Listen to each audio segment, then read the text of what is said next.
Visão diferenciada. Visão diferenciada. Na perseguição, visão diferenciada.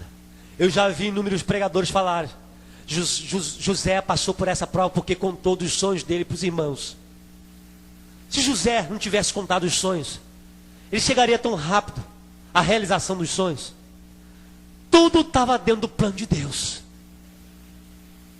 Até quando somos afrontados, até quando somos caluniados, até quando somos perseguidos, nada foge do controle de Deus. Isso é verdade, a Bíblia é verdade quando diz que todas as coisas contribuem para o bem daqueles que amam a Deus. Visão diferenciada. Quando o marido afrontar, visão diferenciada. Quando a esposa, por um motivo ou outro, não arrumou a roupa, não arrumou a comida, visão diferenciada. Inúmeros casamentos rachados por causa de besteira.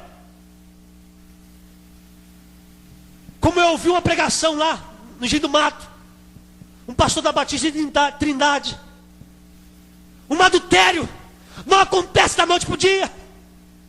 Ele acontece com maus tratos. Ele acontece com birra de um, birra de outro. Ele acontece porque alguém esqueceu de fazer alguma coisa que alguém pediu. Ele começa a se rachar o casamento. Passa-se 1, 2, 3, 4, 5 anos. Quando vai ver, estão no juiz, se divorciando, porque não tiveram visão diferenciada. Um filho não se envolve nas drogas da noite para o dia. Um filho não se torna um ladrão da noite para o dia. Um filho chega da escola com um apontador. A mãe e o pai não querem saber de onde chegou aquele apontador. Ele pegou de um amiguinho e começa a crescer. Um dia pega um apontador, outro dia pega um micro-ondas, outro dia pega um computador, outro dia está no banco roubando. Faltou visão diferenciada. Eu e você somos águias de Deus com visões diferenciadas. A gente enxerga o que outra criatura não enxerga.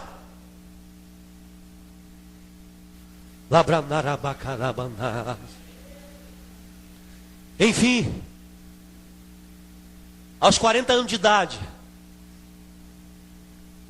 a águia, ela é obrigada a passar pela maior prova de sua existência. É a prova da renovação. 40 anos de idade, a águia está com as suas penas pesadas de gordura. A águia é igual um pato, tem uns pininhos entre as penas, que ela com o bico ela tira aquela gordura para passar sobre as penas, para ficar impermeável. A chuva bate, parece que está batendo numa panela com óleo. A gota cai, não penetra. Mas só que isso tem um preço para ela. Com 40 anos de idade, essa gordura fica pesada demais, impossibilitando de voar perfeitamente. Os seus bicos como um anzol, que já não consegue mais beliscar a presa facilmente. As suas unhas grandes, que não consegue segurar as presas, que a águia pega com as unhas e destroça o animal com o bico. E ela, por questão de vida ou morte, ela se esforça por mais uma vez e voa o mais alto que ela pode voar. E lá nos penhascos da vida, entre as fendas da rocha, ela começa o seu momento de flagelação. Ela começa a bater com o seu bico na rocha, até quebrar. Passam-se alguns dias, algumas semanas, o bico cresce. E ela, com o seu bico renovado, tira as unhas.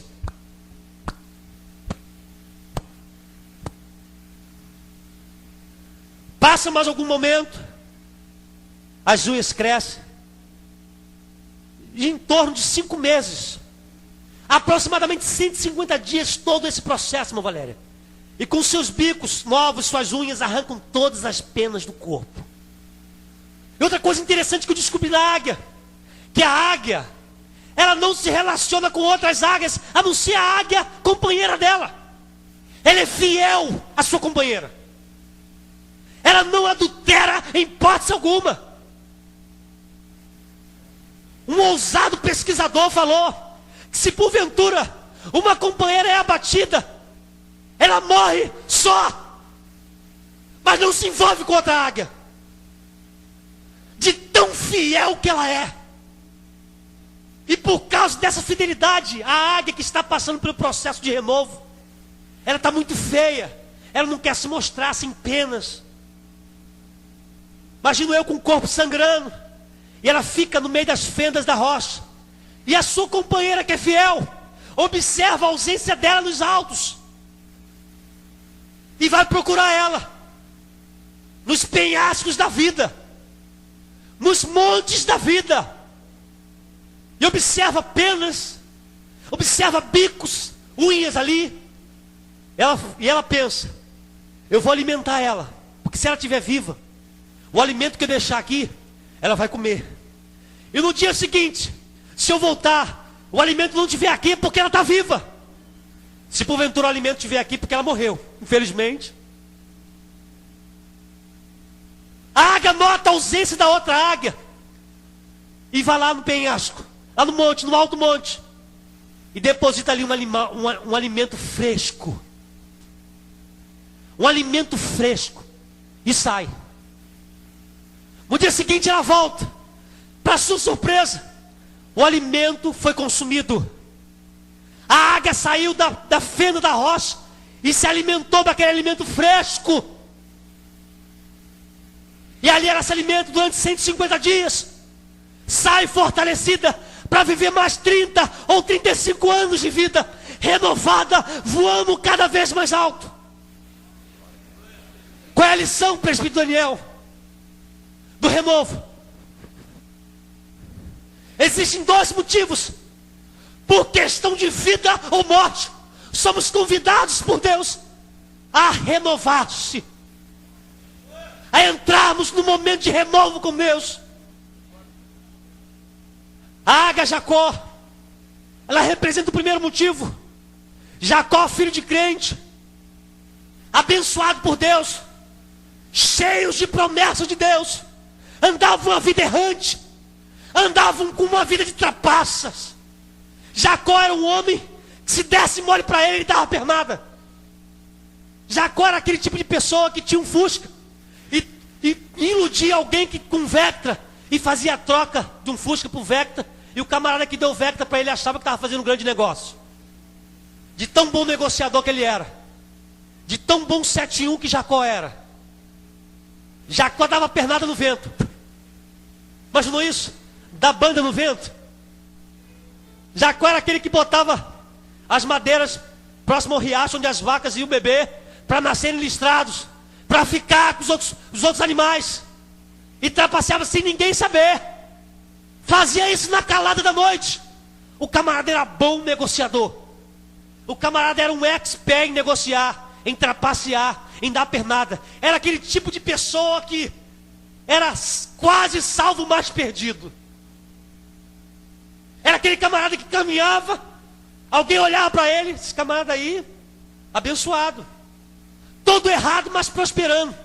Existem várias pessoas assim, que estão iludidas com a vida, têm consciência do seu erro, porque tudo vai muito bem na vida. Ninguém vai. Quem vai ser o ousado para Deus usar para falar que está em erro? Se o camarada tem uma vida maravilhosa, uma vida abençoadíssima, tudo que quer tem. Jacó era assim. Mas chegou um dia que Deus falou para ele: Jacó, por questão de vida ou morte, é eu e você e eu. Precisamos de um diálogo, precisamos de um momento a sós. A Bíblia diz que Jacó deixou a família, deixou a sua fortuna, a riqueza, os gados de um lado de um rio e atravessou o val de Jaboque. E a Bíblia diz que ele só com Deus lutava. E ele dizia: eu só saio daqui se o Senhor mudar a minha vida, se o Senhor arrancar essas penas pesadas, se só arrancar esse bico torto, se só arrancar as minhas unhas que não param de crescer. A Bíblia diz que Deus pergunta a Jacó: Jacó, qual é o teu nome? Pergunta-lhe: qual é o teu nome?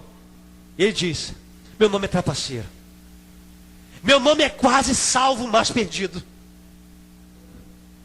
Meu nome é aquele que dá uma pernada nos outros e acha que está tudo bem. Meu nome é aquele que anda errante pelo deserto. Meu nome é aquele que já se encontra satisfeito em errar, porque já me acostumei a errar, já me acostumei a viver. Deus muda o nome dele. Ao pôr do sol, a Bíblia diz que a alma de Jacó foi salva. Jacó foi alguém, sabe, que não escondeu de Deus. Esconder em público muitas das vezes é até questão de sobrevivência. Porque se você expressar todas as suas falhas em público, você vai ter mãos que vão ser levantadas em prol da sua vida. Mas você vai ter muitas pás cavando buraco para te enterrar. Mas a Bíblia diz que Jacó ficou só com Deus, tete a tete com Deus, como uma águia em um período de renovo, em que ela está tão feia que não quer nem se mostrar para o seu companheiro ou para a sua companheira. Está precisando tanto de Deus que fica escondida, esperando um homem e uma mulher de Deus trazer alimento fresco. Eu não vim aqui para te apontar o seu erro e te fazer sair daqui com ele. Eu e essa igreja somos a águia companheira que traz alimento fresco para a sua vida. Nós não viemos aqui para cavar o seu buraco e te enterrar. Nós queremos te ver vivo, voando nas alturas, que foi para isso que você nasceu.